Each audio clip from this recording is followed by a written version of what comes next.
ગાંધીનગર ખાતે ગુજરાત સરકારના રમતગમત વિભાગ દ્વારા રાજ્યના તેજસ્વી યોગાસન ખેલાડીઓ માટે સન્માન સમારોહ યોજાયો હતો.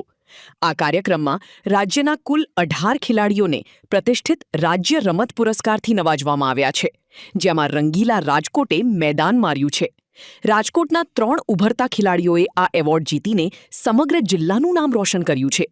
સિનિયર કેટેગરીમાં અંકિત ગમઢા અને કોમલ મકવાણાને જયદીપસિંહ બારિયા એવોર્ડ અપાયો છે, જ્યારે જુનિયર કેટેગરીમાં કાદંબરી ઉપાધ્યાયનું સન્માન કરાયું છે. આ ભવ્ય સિદ્ધિ બદલ ગુજરાત યોગાસન સ્પોર્ટ્સ એસોસિએશનના પ્રમુખ ઉદિત શેઠ, સચિવ ઉમંગ ડોને તેમજ આરવીએસએના કોઓર્ડિનેટર પિયુષકુમાર જાડેજાએ તમામ વિજેતા ખેલાડીઓને હૃદયપૂર્વક અભિનંદન પાઠવ્યા છે. ગુજરાત યોગાસન સ્પોર્ટ્સ એસોસિએશનના હોદ્દેદારોએ અબ તક મીડિયાની મુલાકાત લઈ વિશેષ માહિતી આપી હતી. નમસ્તે, મારું નામ દીપક છે. મારી સાથે હાર્દિકભાઈ છે અને આપણા બે રાજકોટના નેશનલ પ્લેયર અંકિતભાઈ ગમઢા અને કોમલબેન મકવાણા છે. હમણાં જ લાસ્ટ વીકની અંદર ગુજરાત સરકારે જે કંઈ સ્પોર્ટ્સ ક્ષેત્રના જે આપણા સ્ટેટ લેવલના જે એવોર્ડ છે એનું વિતરણ પ્રોગ્રામ હતો ગાંધીનગર ખાતે, મહાત્મા મંદિર ખાતે. ત્યાં માનનીય ઉપમુખ્યમંત્રી માનનીય હર્ષભાઈ સંઘવીના ઉપસ્થિતિની અંદર લગભગ 650 થી 700 જેટલા ખેલાડીઓને આ એવોર્ડ વિતરણ કરવામાં આવ્યું, જેની અંદર રાજકોટ યોગાસના સ્પોર્ટ્સ એસોસિએશનની અંદર જે છોકરાઓ તૈયાર થયા છે એમાં કુલ 3 છોકરાઓને આ એવોર્ડ આપવામાં આવ્યો. જયદીપસિંહજી બારૈયા સિનિયર એવોર્ડ છે, આ બંને જે આપણી સાથે બેઠેલા છે અંકિત ગમઢા અને કોમલ મકવાણા છે એને મળેલો છે.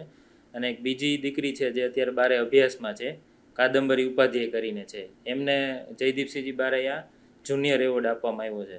એમને કેશ પ્રાઇઝ પણ મળેલા છે અને બંનેને ત્રણેયને સર્ટિફિકેટ અને મેડલ પણ ત્યાંથી ગુજરાત સરકારના દ્વારા આપવામાં આવ્યા છે. બંને જે ખેલાડીઓ અત્યારે આપણી સાથે છે એ છે 36 નેશનલ ગેમ જે અમદાવાદની અંદર ગુજરાત સરકારે હોસ્ટ કરી હતી એના મેડલિસ્ટ પ્લેયર છે. એ ઉપરાંત એ લોકોએ ઇન્ટર યુનિવર્સિટી પણ કન્ટિન્યુઅસ 5 વખત એની અંદર પાર્ટિસિપન્ટ કરેલું છે. એ સિવાય બંને ખેલ મહાકુંભ અને જે આપણી એસોસિએશનની જે સ્પર્ધા રમાય છે એની અંદર પણ બે સ્ટેટ લેવલ સુધી અને નેશનલ લેવલ સુધી મેડલ મેળવેલા છે.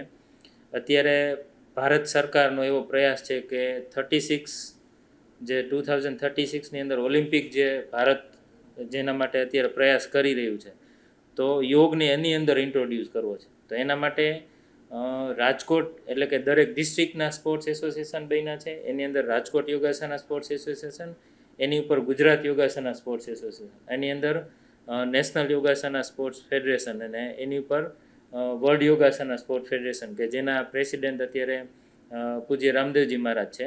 અને એની નીચે પછી જયદીપસિંહ છે. ત્યાર પછી અત્યારે ગુજરાત જેની અંદરમાં કાર્ય કરી રહ્યું છે એવા ઉદિત શેઠ અને ઉમંગભાઈ ડોન અને રાજકોટ યોગાસના સ્પોર્ટ્સ એસોસિએશનના જે પ્રમુખ તરીકે અત્યારે છે પિયુષસિંહ જાડેજા. તો આ આખી એક ચેનલ રેડી કરી છે સરકારે, અને જેના થ્રુ અત્યારે યોગને ધીમે ધીમે એઝ એ સ્પોર્ટ્સ પ્રમોટ કરી બાળકો પણ એમાં જોડાય અને એનું સ્વાસ્થ્ય સુધરે, અને સાથે સાથે આપણી એક જે પ્રાચીન ઋષિમુનિઓની કલા છે કે જે આપણા હેલ્થ માટે છે એને આપણે વિશ્વ સ્તર સુધી લઈ જઈ શકીએ.